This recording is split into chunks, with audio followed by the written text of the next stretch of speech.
आदेश आदेश। जय श्री सीताराम आप सबको। कैसे हैं आप सब? मैं हूं आर्यन, आप देख रहे हैं आर्यन साधना केंद्र। आज की इस वीडियो में हम बात करने वाले हैं श्रावण मास के विषय में। श्रवण पक्ष आने वाला है, यानी कि सावन का महीना आने वाला है, भोलेनाथ का महीना आने वाला है। किस प्रकार से आप सेवा करेंगे, किस प्रकार से आप दृष्टि पाएंगे, किस प्रकार से आप मंत्रों को जागृत करेंगे, इस विषय में आज हम बात करने वाले हैं। आई होप आप सबको ये वीडियो पसंद आएगी। आज की ये वीडियो शुरुआत करने से पहले बताना चाहूँगा, हमारी गुरु दीक्षा की फ़ीस 5100 रुपये है सात्विक की, 6100 रुपये है तामसिक की। हमारे यहाँ दीक्षा के बाद किसी भी प्रकार का शुल्क नहीं लिया जाता है। हमारे यहाँ पूर्ण सात्विक चीज़ों ही चलती हैं। तामसिक दीक्षा में सिर्फ 35 तंत्र काट में कहीं कहीं प्रयोग करते हैं वामती काली का, ठीक है, काल भैरव का। और जो लोग बाबरी को पूजना चाहते हैं उनके लिए सिगरेट और दारू भी कभी कभी, दारू तो नहीं करवाते हैं वैसे, सिगरेट तक ही रखते हैं सीमित। तो हमारे यहाँ मेन चीज़ है, किसी प्रकार की बलि, भेंट, मांस का प्रयोग नहीं किया जाता है किसी भी प्रकार से। और हमारे यहाँ किसी प्रकार की अप्सरा पर साधना, सट्टा, लॉटरी, गड़न साधना नहीं करवाई जाती है। ऐसे लोग कृपया हमसे दूर रहें। फ़ोन करने का समय सिर्फ सुबह 10 से शाम को 8 तक है। उसके बाद इससे पहले आप बार बार कॉल करके परेशान करेंगे तो मुझे आपको ब्लॉक करना पड़ेगा। इसके बाद अगर बात करते हैं हमारे शुद्ध और जागृत लक्ष्य की, मानना की फीस 2100 रुपये है, जिसमें कि डिलीवरी चार्ज भी इंक्लूड है 2100 रुपये के अंदर ही। आप चाहे देश में कहीं भी डिलीवरी लें। इसके बाद अगर हम बात करते हैं तो भाई अब चलते हैं अपनी जानकारी की तरफ कि श्रावण कब से है। श्रावण आने वाला है गुरु पूर्णिमा के बाद, लगभग 23 से शायद शुरू है श्रावण पक्ष, ठीक है ना। तो आज हम बात करने वाले हैं श्रावण में आप किस मंत्र का जाप करेंगे और किस मंत्र की सेवा आप जो है करेंगे जी। तो 22 जुलाई से हमारा श्रावण पक्ष शुरू हो रहा है। 21 की हमारी गुरु पूर्णिमा है, 22 से हमारा श्रावण शुरू है। पंचाक्षरी मंत्र का मुख्य जाप होता है। देखो जिसका महीना है उसका तो मुख्य जाप करोगे। भगवान शिव का महीना है तो आप शिव का ही जाप करेंगे। जो लोग और देवता वो जागृत करना चाहते हैं वो क्या करेंगे, उसकी भी मैं आपको विधि बताऊंगा इसी वीडियो में। भगवान शिव के हमारे पास पंचाक्षरी मंत्र और षडाक्षरी मंत्र है। षडाक्षरी मंत्र क्या है?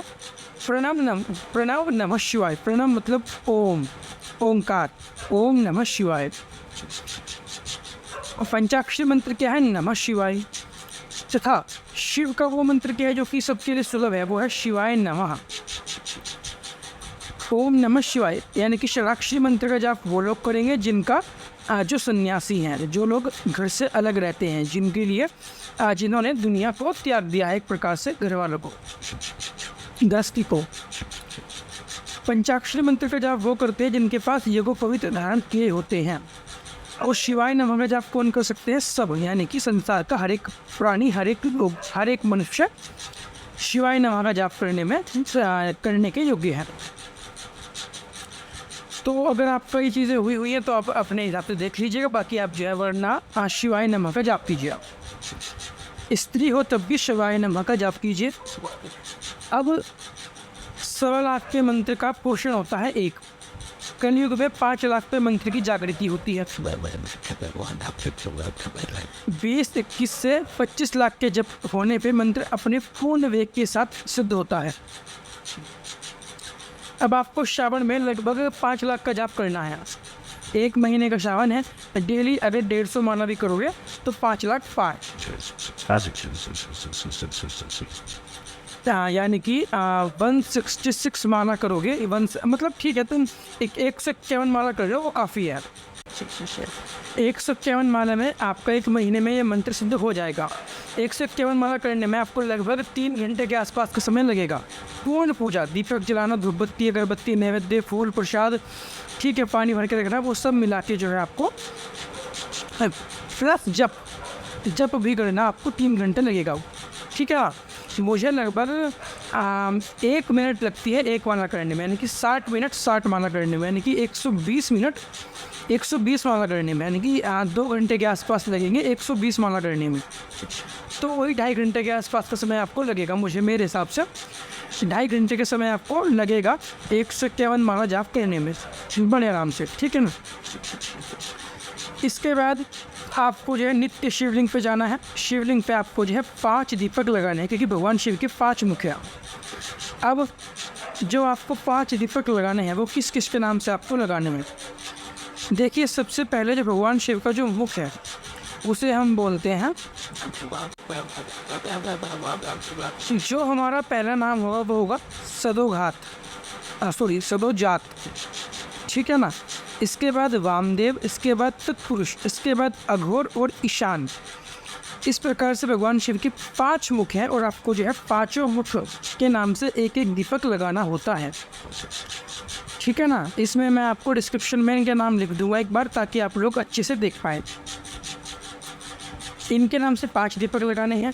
इसके बाद आपको जो है वहीं पे एक बेलपत्ती भी चढ़ाना है, और बाबा को जो है एक लोटे में, पीतल का लोटा हो, याद रखिए, पीतल के लोटे में थोड़ा पानी, 2 बूंद सरसों का तेल, बस 2 बूंद काले तिल, थोड़े चावल और हल्दी 1 चुटकी और रोली 1 चुटकी, वो आपको जो शिवलिंग पे चढ़ानी है, ठीक है ना। हल्दी रोली ना हो, छोड़ दो उस चीज़ को, 1 चुटकी बस हल्दी, रोली वली ना हो, कोई दिक्कत नहीं है। शिवलिंग का अभिषेक करना है, पहले गणपति, उसके बाद फिर जितनी वहाँ मूर्तियाँ हों, उसके बाद शिवलिंग पे पहले गणपति, फिर नंदी, इसके बाद बाकी की मूर्तियाँ, और फिर शिवलिंग पे, फिर राइट लेफ्ट, फिर बीच में, फिर योनि मुख पे, और उसके बाद जो शिवलिंग पे। इस प्रकार से आप जल अभिषेक करेंगे। जिस भी देवता की सिद्धि आप करना चाहते हैं अलग से, उस देवता के नाम से भी एक दीपक आप वहाँ पे लगा देंगे, उसके बाद ही अपना पूजन करेंगे। उससे क्या होगा, वो देवता भी आपसे प्रसन्न होगा, अति प्रसन्न होगा। घर आपके आपको सिंपल जाप करना है, अपने धूप बत्ती अगरबत्ती नैवेद्य लगा के आपको जाप करना है, ठीक है ना। और इस प्रकार से आप जो है इस श्रावण में आप शिव के पंचाक्षरी मंत्र को सिद्ध कर लेंगे। याद रखें, जिन्होंने पंचाक्षरी मंत्र सिद्ध कर लिया उनके अंदर इतना तपोबल आ जाता है कि वो किसी भी श्रवण मंत्र को एक ही बार पढ़ने से जागृत कर लेते हैं, ठीक है। फिर आपको जो ज़्यादा मेहनत नहीं करनी होती और आप मंत्रों का प्रभाव देख पाते हैं, आप शिव के करीब आते हैं, आप शक्ति के करीब आते हैं। ध्यान करोगे तो शिव मिलेंगे, जप करोगे तो शक्ति मिलेगी, यानी कि माँ पार्वती मिलेंगी। इसी के साथ साथ आप माता पार्वती का भी जाप कर सकते हो, ठीक है ना। अब जो माता पार्वती का जाप है, अब वो मेरा थोड़ा फिलहाल याद नहीं आ रहा है। माता का जो षडाक्षरी मंत्र है वो कुछ इस प्रकार से है कि ओम ह्रीम और भवन्य, हाँ, ओम ह्रीम भवन्य नमः, इस प्रकार से मंत्र है। इसे भी मैं एक बार जो है डिस्क्रिप्शन में डाल दूँगा ताकि आप लोग देख सकें। इसकी भी आप 1 से 5 माला अवश्य करेंगे, ठीक है ना। इस प्रकार से आप जो जप करेंगे, भगवान शिव को समर्पित करेंगे। भगवान शिव की हो सके तो एक चांदी का त्रिशूल बनवा के रख लो और उसके ऊपर ही अपने पूर्ण जप को समर्पित करो, तो भगवान शिव अति प्रसन्न होकर आप पे कृपा करेंगे। लास्ट वाले दिन, यानी कि महीने के लास्ट वाले दिन आप जो है 10 से 10 माला हवन करेंगे मिनिमम, और ऊपर जो है 20 माला 30 माला आप जितना चाहे कर सकते हैं। हवन सामग्री क्या होगी, थोड़ी सामग्री आपको मिलानी है। हवन सामग्री, इसमें काले तिल, थोड़े चावल, थोड़े जौ और पंचमेवे घी, और इस प्रकार से आप जो है हवन सामग्री तैयार करेंगे। पूर्ण आहुति आप करेंगे खीर भर के नारियल में। नवग्रह की लकड़ी से आप हवन करेंगे, याद रखिए। फिर बेल की लकड़ी से आप हवन करेंगे। इन 2 लकड़ी के अलावा किसी और लकड़ी से हवन मत करना। इस मंत्र की आपको पूर्ण फल सिद्धि प्राप्त होगी इस हवन के बाद। और जो देवता की सेवा करना चाहते हैं अलग से, वो लोग जो है 1 माला बाद में उस देवता का जाप कर सकते हैं। वो देवता भी अति शीघ्र प्रसन्न होकर आपके पास पहुँचेंगे। पूरे श्रावण मास में भगवान शिव की सेवा कीजिए। जो लोग 64 योगिनी की कृपा प्राप्त करना चाहते हैं वो लोग क्या करें, 64 128, ठीक है, 128 लोग जो हैं किसी पात्र को लेके जाएं, 128 लोग लेके जाएं और वहाँ पे जो है 128 लोग 64 योगिनी के नाम से जला दें कपूर के ऊपर, ठीक है ना। कपूर डाल के पूरा भर के और लौंग डाल के उसे जला दीजिए, तो वो जो 64 योगिनी आपसे प्रसन्न हुई, क्योंकि 64 योगिनी भी शिव के पास विराजमान होती है श्रावण मास में। मतलब वैसे भी होते हैं, पर श्रावण मास में उनकी सिद्धि शिव के पास इस प्रकार से की जा सकती है। बिल्कुल बाकी आपके ऊपर डिपेंड आप क्या करते हैं। तो ये है सावन की पूर्ण सेवा, ब्रह्मचर्य की पालना करते हुए, विधि विधान की पालना करते हुए, अपने मन को काबू में करके और अपने तन को काबू में करके और श्वास को काबू में करके इस चीज़ को लेके चलिए, आपको पूर्ण फल प्राप्त होगा, आपको शिव की कृपा और शिव की भक्ति प्राप्त होगी। नेक्स्ट वीडियो में ध्यान की वीडियो लाऊंगा कि ध्यान किस प्रकार से करना है ताकि आपको दिव्य दृष्टि प्राप्त हो और भी चीज़ें प्राप्त हैं। आज की वीडियो में सिर्फ इतना ही। आदेश आदेश, जय श्री सीताराम, अलख निरंजन, अलख आदेश।